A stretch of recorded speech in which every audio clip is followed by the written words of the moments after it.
So one of the things we always seem to forget about when we're prepping for the big move. So you've sold your house, you're moving to a new area, maybe a new state, a new city, a new county, that sort of thing.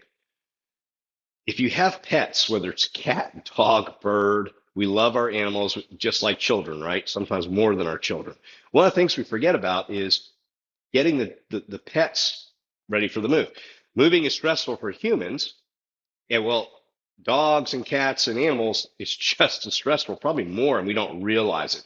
We've got so much going on, getting ready for this and that, and packing and boxing and turning off utilities and wherever we're moving to, getting that set up. Let's not forget about the furry animals and the feathered friends. Okay.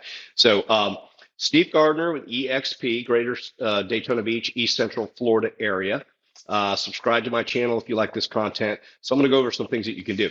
Number one, a few weeks before you're actually moving, find a veterinarian that you like ahead of time in the new city or new place you're going. Get with your current vet and have those records transferred over. You may have family or friends that live in an area or something like that that can give you recommendations, maybe do some Google reviews, that sort of thing. That way, after you make the move, if there's an issue with your pet and they get sick or something happens, you're not scrambling to find a veterinarian and ended up in one of those emergency room clinics and that's a horrible situation. Um, the other thing you got to consider when you're packing up your house, if you have, for instance, a dog or a cat, I don't think goldfish really matter or care, but for animals, for especially for dogs, man, they sense everything.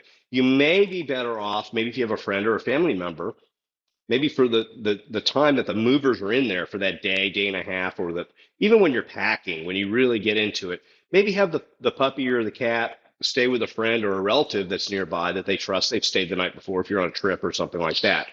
I don't suggest kenneling them, that sort of thing during the packing, unless you have a really stressed out animal. Then let them stay with friends and family, that sort of thing. And that way they're not stressed like you are because they sense the homeowner's stress as much as their own stress because they feed off us and they won't be that big a deal.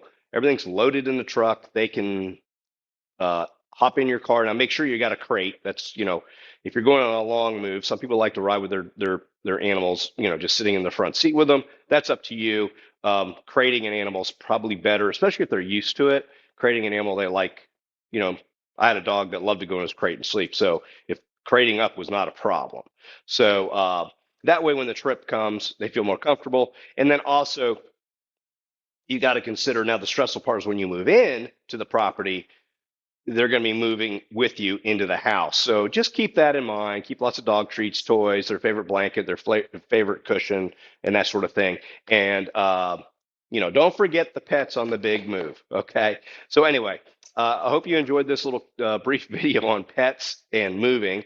And once again, Steve Gardner, EXP Realty, Greater Central Florida, East Coast of Daytona Beach.